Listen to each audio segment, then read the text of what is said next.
Assalamu alaikum, dear Visible Deen family. Let me ask you something. If someone's never touched another person, never even been alone in a room with them, can they still be committing a sin? Sounds crazy, right? But Islam says yes. And once I explain this, you're going to look at your own daily habits differently. Most people think zina is just one thing, the physical act. That's it, case closed. But the Prophet, peace be upon him, described it completely differently. He said your eyes can do it, your ears can do it, even your feet can do it. And no, this isn't some extreme interpretation some scholar made up. It's in Sahih Muslim. So if that's true, how many types of zina are we actually talking about? Stick with me. Here's what we're covering in the next few minutes. By the end, you'll understand exactly where your own daily habits fall on this list. Hit subscribe, like, and share. This is the kind of video that quietly changes someone's whole routine. What are the actual categories of zina according to this hadith? And what do they look like in real life? Is this system about shame, or is it actually protecting you from something? Why does modern dating culture struggle with exactly the problem this hadith predicted over 1,400 years ago? Let's get into it. There's a hadith found in Sahih Muslim, narrated by Abu Huraira, where the Prophet, peace be upon him, said something that still catches people off guard today. He said, Allah has written for every son of Adam his share of zina, and it's inevitable he'll experience it in some form. Then he broke it down. But here's what nobody tells you. In Islamic teaching, there isn't just one kind of zina. There are 7 types of zina, and we're going to tell you about every single one. And most people have only ever heard of one of them. The zina of the eyes is looking. The zina of the ears is listening. The zina of the tongue is speaking. The zina of the hand is touching. The zina of the feet is walking towards it. And the heart wishes and desires. And the private parts either confirm all of that or deny it. Now let me tell you a story that shows how this principle actually plays out with people, not just theory. There's a hadith reported in Musnad Ahmad about a young man who came directly to the Prophet, peace be upon him, and said, "Give me permission to commit zina." The companions around him were furious. They started scolding him, telling him to be quiet. But the Prophet ﷺ didn't yell at him. He called him closer and said, "Would you like it for your mother?" The young man said no. "Would you like it for your daughter, your sister, your aunt?" Every time the answer was no. Then the Prophet, peace be upon him, said, "People don't like it for their mothers, daughters, or sisters." And he placed his hand on the young man's chest and prayed for him. That man reportedly said afterward that nothing was more hateful to him than zina after that moment. No punishment, no shouting, just a question that made him feel it from the other side. That's the approach. Deal with the heart first, not just the rule. Now, people today will say this whole system is outdated, that it's overly strict, that modern relationships don't need this kind of policing of glances and conversations. This isn't Islam saying don't enjoy connection. It's Islam saying protect your heart before it gets hurt. But look at what's actually happening in a lot of modern dating culture. Researchers and therapists have been raising concerns for years about rising loneliness,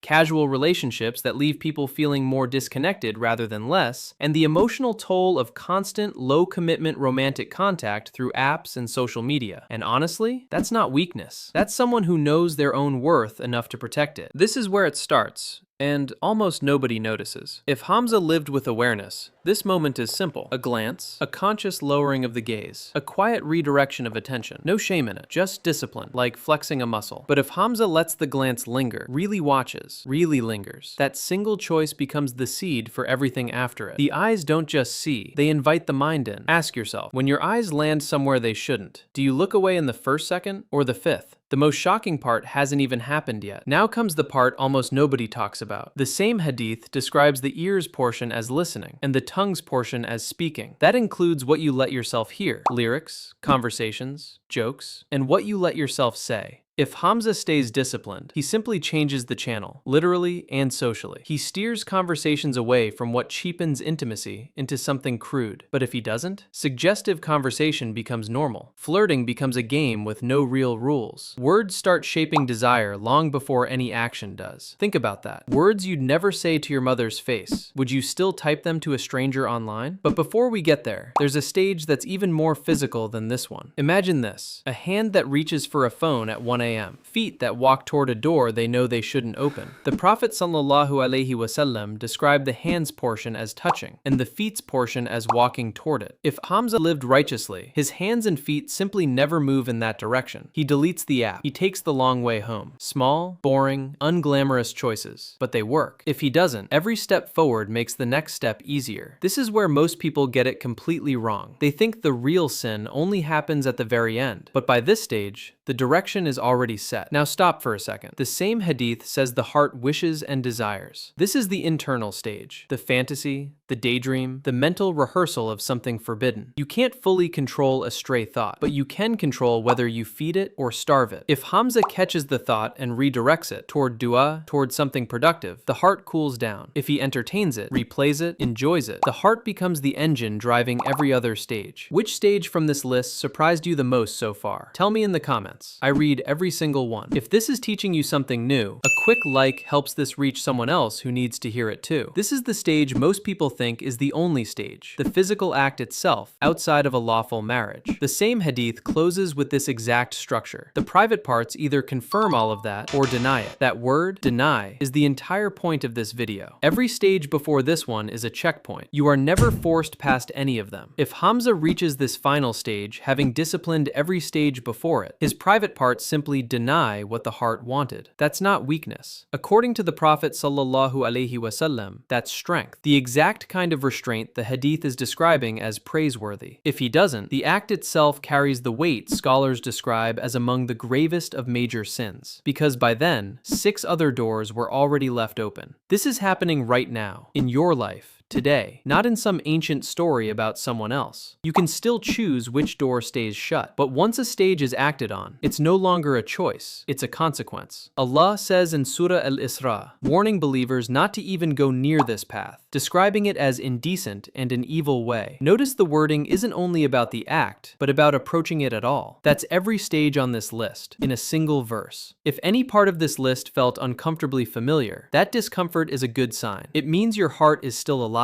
to it. Tonight, try one small thing. Make wudu, pray 2 rakas, and just talk to Allah honestly about the stage you struggle with most.